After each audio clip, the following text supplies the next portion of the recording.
What's up everyone? Welcome back to the channel.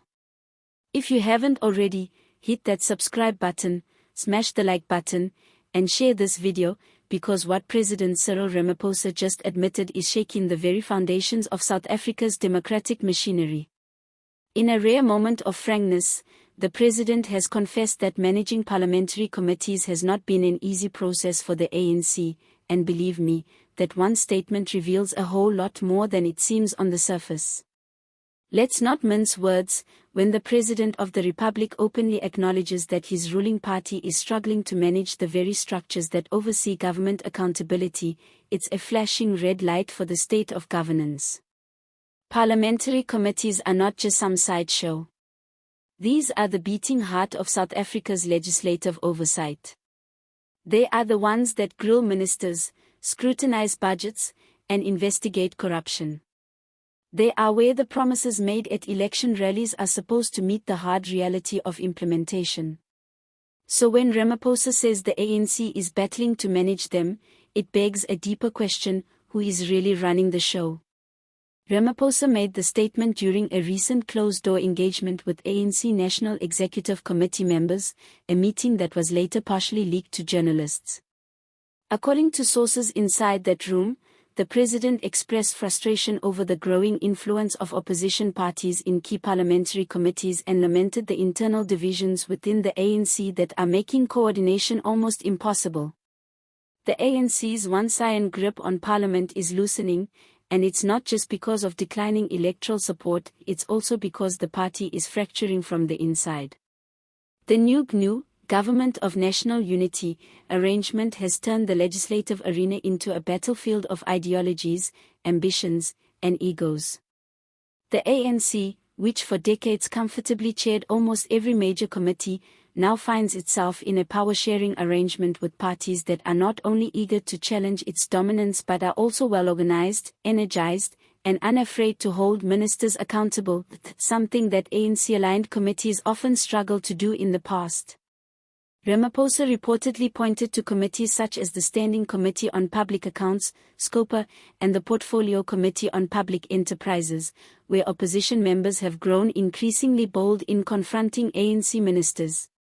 And perhaps the most telling sign is that ANC MPs are often missing in action during crucial deliberations. Attendance is poor, discipline is low, and loyalty to party directives is eroding. It's not hard to see why. The ANC is no longer a unified beast. It's a house with many rooms, each occupied by factions with their own agendas, loyalties, and battle scars. Some are loyal to Ramaphosa, others to Zuma, and still others are merely waiting for the political winds to shift before they pick a side. That confusion is now spilling into Parliament, where committee chairs are often unsure who to take instructions from, and ordinary ANC MPs are torn between serving their communities, appeasing their factions, or simply keeping their heads down. The president's comments also highlight a growing crisis of capacity and competence. It's no secret that many committee members, including some of the chairs, are political deployments rather than subject matter experts. Without the technical know-how or political confidence to challenge executives, many of them become passive rubber stamps, especially when faced with slick, data-heavy briefings from departments that know how to spin a good story. Ramaphosa, who has spent years preaching about renewal and good governance, now finds himself cornered by the very machinery he's tried to reform. And let's not ignore the elephant in the room, the 2024 election results.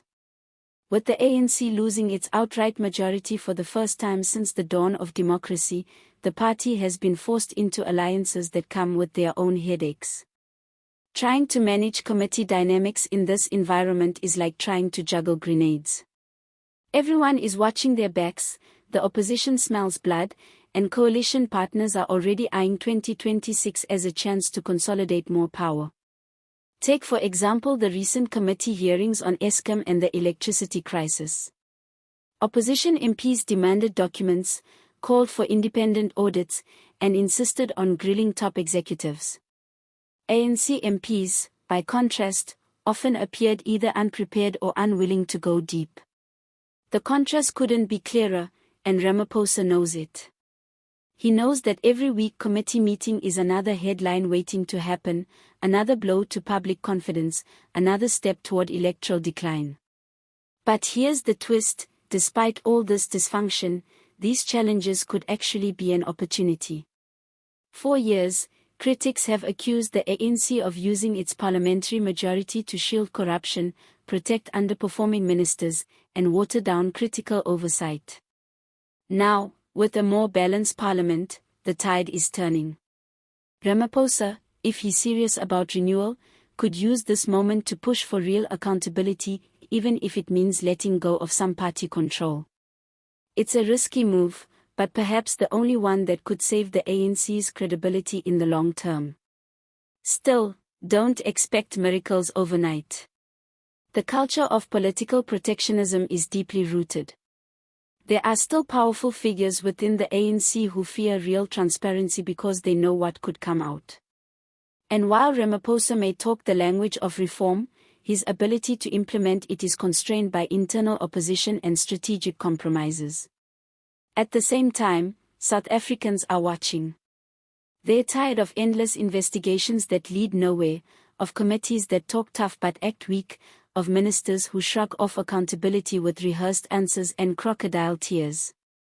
The public wants a parliament that works, not one that plays politics while the country crumbles under load shedding, crime, unemployment, and corruption.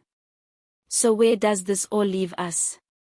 With a president who admits the ANC is struggling to manage the very bodies that are supposed to hold power to account. With a ruling party unsure of its identity and fighting battles on all fronts. With committees that are supposed to be the watchdogs of democracy turning into battlegrounds of chaos and confusion. But also with a sliver of hope. Because the very dysfunction that Ramaphosa laments could be the catalyst for change. A stronger, more balanced parliament. A shift toward real oversight. A chance to rebuild trust in South Africa's institutions. The road ahead is rough, and the stakes are high.